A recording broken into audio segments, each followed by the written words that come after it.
आदाब नाज़रीन, तेलंगाना एक्सप्रेस में आपका इस्तकबाल है। मैं हूं हसन इरफान। सबसे पहले एक नजर आज की हम सुर्खियों पर। महाराष्ट्र के कायदीन ने वजीर आला केसीआर की मौजूदगी में बीआरएस में शमूलियत की इख्तियार। केसीआर ने शुरुका को गुलाबी खंडवा पहनाकर पार्टी में किया खैर मकदम।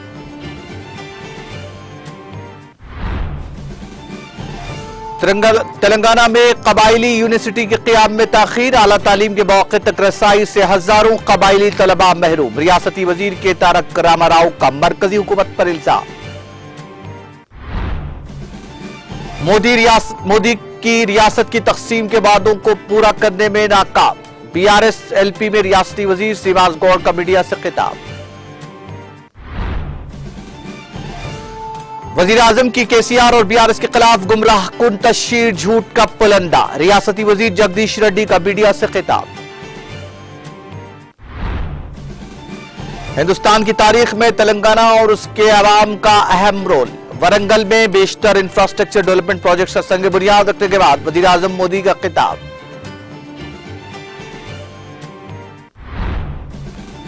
खेत मजदूरों के साथ राहुल की बातचीत कांग्रेस की हसासियत की अलामत। कांग्रेस सदर मल्लिकार्जुन खड़गे का बयान।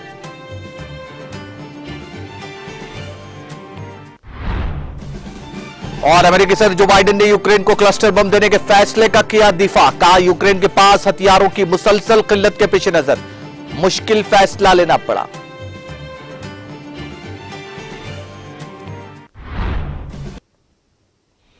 और अब खबरें तफसील से। बीआरएस की तरक्याती और फलाहिश की बात मुल्क भर बशमूल रियासत महाराष्ट्र में काफी मकबूल हो रही है और बीआरएस की तरक्याती और फलाहिश की बात पर मौसर अमलावरी से मुतासिर होकर मुख्तलिफ सियासी जमातों से वाबस्ता कायदीन और कारकुनों की बीआरएस पार्टी में शमूलियत का सिलसिला जारी है। चुनाचे बीआरएस पूरे महाराष्ट्र में मकबूल हो रही है। रियासत महाराष्ट्र के शोलापुर से ताल्लुक रखने वाले कॉरपोरेटर और उनके साथियों के अलावा मुख्तलिफ सियासी जमातों से ताल्लुक रखने वाले अहम कायदीन ने तेलंगाना भवन पहुंचकर वजीर आला केसीआर की मौजूदगी में बीआरएस पार्टी में शमूलियत इख्तियार कर ली। इस मौके पर वजीर आला केसीआर ने गुलाबी खंडवा पहनाकर इन कायदीन का पार्टी में खैर मकदम किया। इस मौके पर वजीर सेहत हरीश राव, अरकान असेंबली बलका सुमन, जीवन रेड्डी और दीगर कई कायदीन मौजूद थे।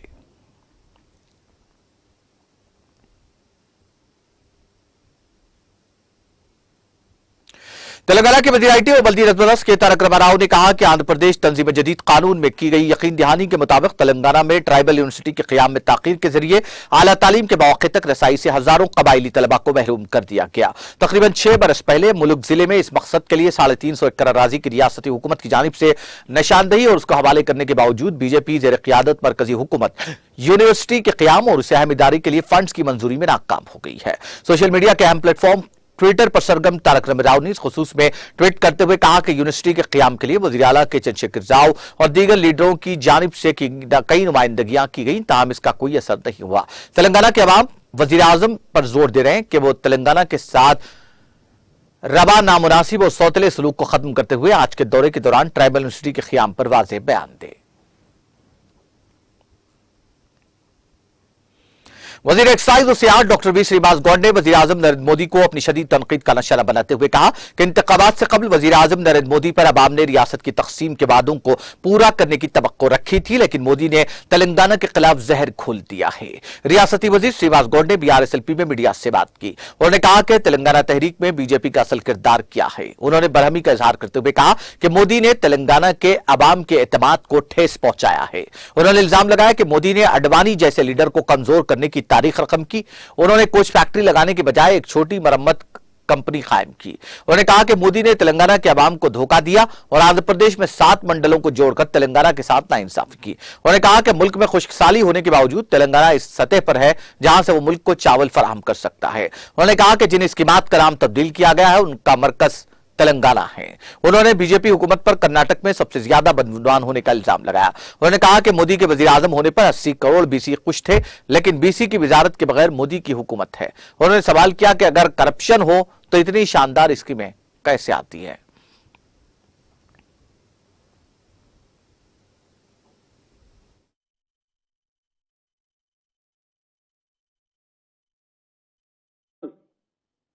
ఇప్పటికైనా దేశానికి ఇలా నాశనం చేసి పెట్టుబడి లేకుండా పక్కన చిన్న చిన్న బుడ్డి బుడ్డి దేశాలు ధనవంతంగా అవుతున్నాయి. మీ విధానాల వల్ల భూమి ఉన్నా వ్యవసాయం చేసుకోలేకపోతున్నాం, నీళ్లున్నా వాడుకోలేకపోతున్నాం, కరెంటుగా వాడుకోలేకపోతున్నాం, ఉద్యోగ అవకాశాలున్నా రిక్రూట్మెంట్ చేయలేకపోతున్నాం. దేశంలో తెలంగాణ చూసి నేర్చుకుంటే మీరు బాగుపడతారు. తెలంగాణ విధానాలు పథకాలు దేశవ్యాప్తంగా అమలు చేస్తే మీకు మేలు జరుగుతుంది. కానీ మీరు ఇదే కథ చేసుకుంటూ పోతే దేశ ప్రజలు ఏదో ఒక రోజు ఖచ్చితంగా తిరగబెడతారు. టిఆర్ఎస్ నాయకత్వంలో ఖచ్చితంగా దేశానికి గొప్ప నాయకత్వంలో, కేసీఆర్ గారి నాయకత్వంలో 100% దేశ ప్రజలు కూడా కేసీఆర్ గారు లాంటి నాయకుడు దేశానికి కావాలనే ఆలోచన గ్యారంటీగా త్వరలో వస్తుంది. ఇలాంటి ప్రకటనలు ప్రజలు ఎవరు నమ్మరు. మీకు హోదా తగ్గట్టు కాదు ఇదని చెప్పి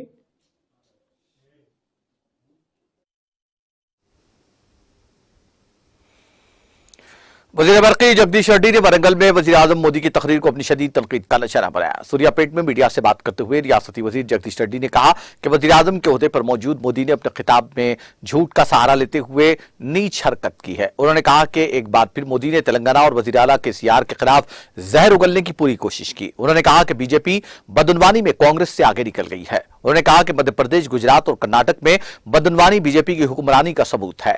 मोदी इस खौफ से केसीआर के खानदान पर बरस रहे हैं। उन्होंने कहा कि राफेल घपला, बैंकों को लाखों करोड़ देने वाले बड़े बड़े हस्तियां मोदी के खानदान के हैं। उन्होंने तनकीद करते हुए कहा कि वज़ीर आज़म मोदी हीरो हैं जिन्होंने चंद लोगों के लिए मुल्क को यरगमाल बनाया। उन्होंने कहा कि तेलंगाना तमाम शोबों में बीजेपी की हुकूमत वाली रियासतों बशमूल मरकज से आगे है। इसकी वजह से मोदी ने तेलंगाना के वज़ीर आज़म केसीआर की झूठी मुहिम पर अपना गुस्सा जाहिर किया। उन्होंने कहा कि राहुल गांधी और मोदी को अपनी शदीद तनकीद का निशाना बनाते हुए कहा कि ये दोनों मुल्क की तबाही के अवामिल है। उन्होंने कहा कि बीजेपी हुकूमत का अवाम में फूट डालना है, बीजेपी हुकूमत का काम अवाम में फूट डालना है, हुकूमत को गिराना है। उन्होंने कहा कि तेलंगाना में बीजेपी और कांग्रेस पार्टियों के अवाम के जहनों में कोई जगह नहीं है।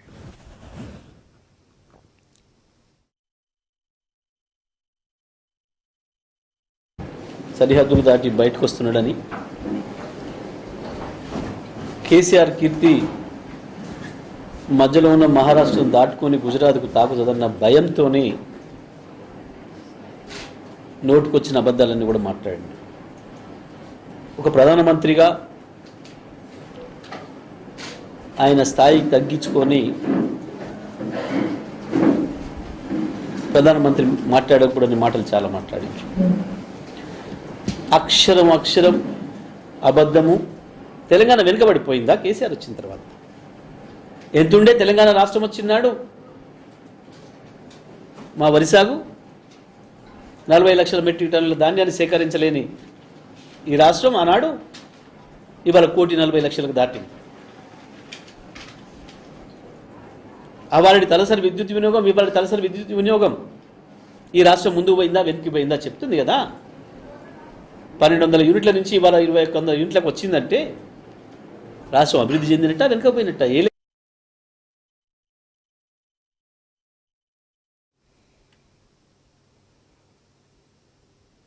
मजलिसी फ्लोर लीडर और रुकन असेंबली चंदन गुट्टा अकबरुद्दीन ओवैसी ने बारकस के सलाला में वाक़ अकबरुद्दीन ओवैसी एजुकेशनल कैंपस में जेर इंतजाम सालाना मिल्लत एजुकेशनल ट्रस्ट कायम ओवैसी स्कूल एक्सेलेंस का इफ्तिताह अंजाम दिया। इस मौके पर रुकन असेंबली अकबरुद्दीन ओवैसी ने उन पर जानलेवा हमला करने वाले तमाम अफराद को माफ कर देने का ऐलान किया। इस मौके पर मजलिसी कायदीन और सरगर्म कारकुनों की कसीर तादाद मौजूद थी।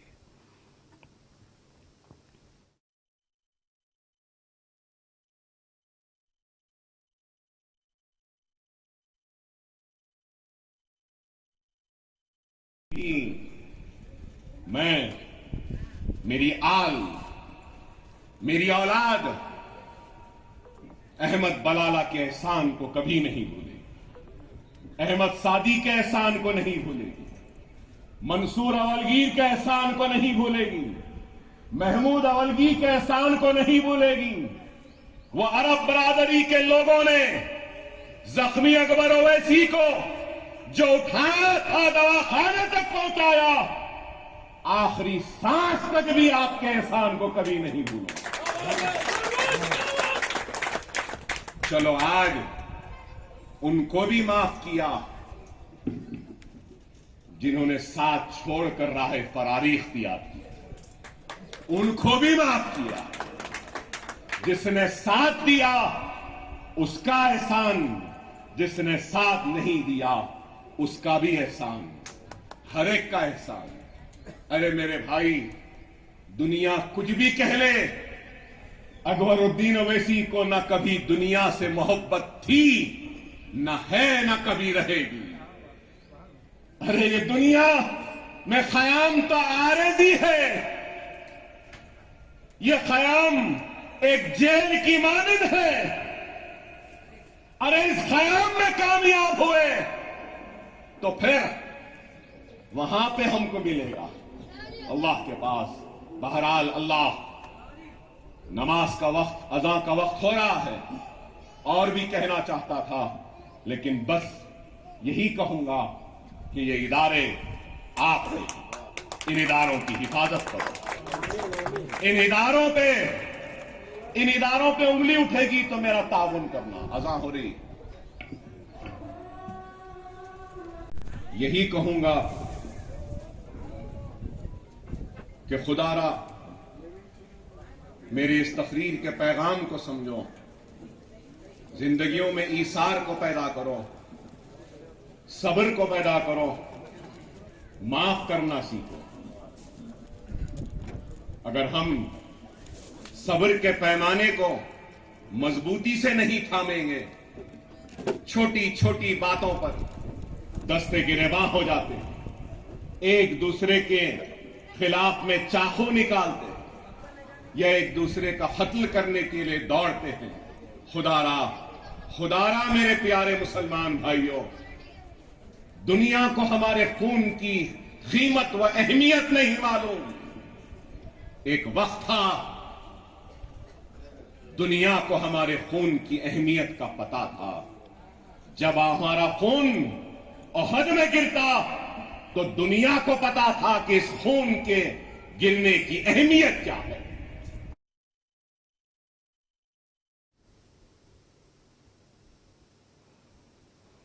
Malabar gold diamonds Mehdipatnam showroom uncut show पेश करता है। सोने, हीरे और कीमती जवाहरात की खुसूसी नुमाइश और फरोख्त। लाजवाल खूबसूरती वाले नुमाया जेवरात मास्टर कारीगरों की तख्लीकात हैं। ये जेवरात उनकी महारत और ज़हीन महारत की रोशन मिसाल हैं।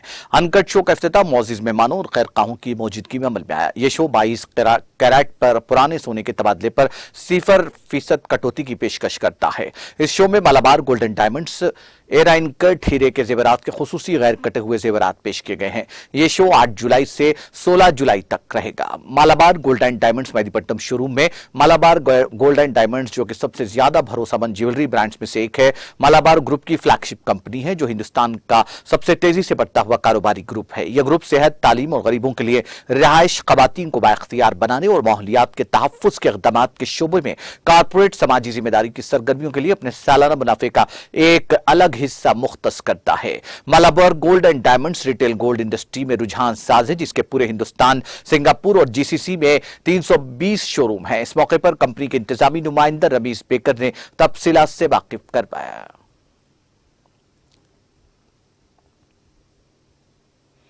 दुनिया के मारूफ ज्वेलरी ब्रांड्स में से एक मालाबार गोल्ड एंड डायमंड्स ने अपने कोंडापुर स्टोर में डायमंड शो का आगाज किया है। Malabar gold and diamonds management team के अरकान, सारिफीन और खैरखाहों की मौजूदगी में डायमंड ज्वेलरी की खुसूसी नुमाइश और फरोख्त 8 जुलाई 2023 से 16 जुलाई 2023 तक कोंडापुर स्टोर में ब्राइडल, सोलिटियर, रोजमर्रा के मजमू, शादी के जेवरात, मर्दों के जेवरात और प्लैटिनम ज्वेलरी में गैर मुल्की कलेक्शन का वसी इंतखाब पेश करती है। मालाबार गोल्ड एंड डायमंड्स ने 1 इंडिया 1 गोल्ड रेट मुहिम शुरू की है, जिसके तहत सारिफीन को हिंदुस्तान में मालाबार गोल्ड एंड डायमंड्स के तमाम स्टोर्स पर सोने का बेहतरीन रेट दिया जाएगा। तमाम डायमंड ज्वेलरी IGI की तस्दीक शुदा है और साथ साथ वैल्यू एडेड खिदमात जैसे बैक गारंटी और ताहयात, यकीनी देखभाल और 1 साल की यकीनी दहानी शुदा इंश्योरेंस शामिल है। ब्रांड ने वेडिंग एडवांस परचेज स्कीम का भी ऐलान किया है, जिसमें कुल खरीदारी की रकम का 5% एडवांस अदा करके सारिफीन को सोने की कीमतों से तहफ्फुज़ फराहम किया जाता है। मालाबार गोल्डन डायमंड्स, जो कि सबसे ज्यादा भरोसेमंद ज्वेलरी ब्रांड्स में से एक है, मालाबार ग्रुप की फ्लैगशिप कंपनी है, जो हिंदुस्तान का सबसे तेजी से बढ़ता हुआ कारोबारी ग्रुप है। यह ग्रुप सेहत, तालीम और गरीबों के लिए रिहाइश, खवातीन को बाइख्तियार बनाने और माहौलियात के तहफ्फुज़ के इक़दामात के शोबे में कारपोरेट समाजी जिम्मेदारी की सरगर्मियों के लिए अपना सालाना मुनाफे का एक अलग हिस्सा मुख्तस करता है। Malabar golden diamonds retail gold industry में रुझान साज है, जिसके पूरे हिंदुस्तान, सिंगापुर और जीसीसी में 320 से ज्यादा शोरूम्स हैं।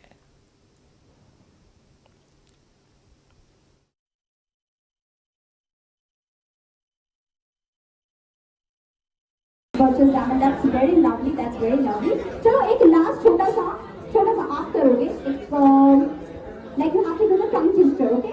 Red lorry, yellow lorry, lorry तो पता है ना, lorry, yellow lorry, okay? Just try 10 times, at least 10 times, okay? Okay, yes.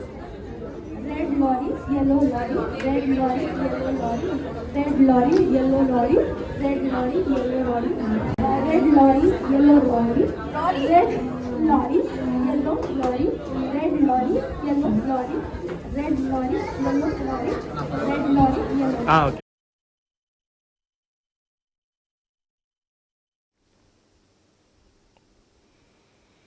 जिले आदिलाबाद में पेश आए खौफनाक सड़क हादसे में एक खानदान के 4 अफराद हलाक हो गए। यह हादसा हफ्ते की सुबह के अव्वलीन सातों में जिले के गड्डी हथनूर मंडल में उस वक्त पेश आया जब एक ऑटो को नामालूम गाड़ी ने टक्कर दे दी। इस हादसे के नतीजे में ऑटो में सवार 4 अफराद बरसद मौका हलाक हो गए और दीगर 5 शदीद जख्मी हो गए। इत्तला मिलते ही पुलिस मुकामी हादसा पर पहुंच गई, जिसने राहत का काम शुरू किया।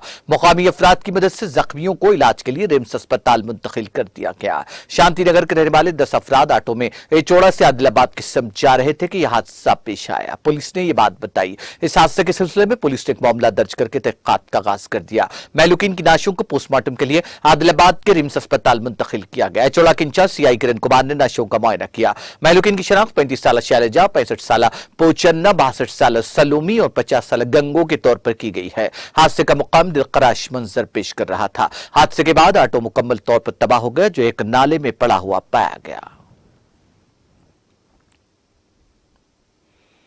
आंध्र प्रदेश के जिले कड़पा में पेश आए सड़क हादसे में रीजनल ट्रांसपोर्ट ऑफिसर आरटीओ हलाक हो गया। यह हादसा जिले के अलंकाम पल्ली के करीब जिस वक्त पेश आया जब एक टिप्पर के ड्राइवर ने उसका तवाजुन खो दिया और यह टिप्पर आरटीओ से टकरा गया। इस हादसे में आरटीओ शिवा प्रसाद के साथ साथ केशव नामी शख्स भी हलाक हो गया। आज सुबह आरटीओ मामूल के मुताबिक गाड़ियों की तलाशी का काम कर रहा था कि टिप्पर लारी के ड्राइवर ने उसका तवाजुन खो दिया और यह टिप्पर आरटीओ से टकरा गया, जिसके नतीजे में आरटीओ शदीद जख्मी हो गया। इलाज के लिए अस्पताल मुंतकिल किया गया, जहां इलाज के दौरान उसकी मौत वाक़ हो गई। हादसा इतना शदीद था कि केशव नामी शख्स बरसर मुकालाक हो गया। पुलिस ने कहा कि यह टिप्पर मैतकूर से आ रहा था।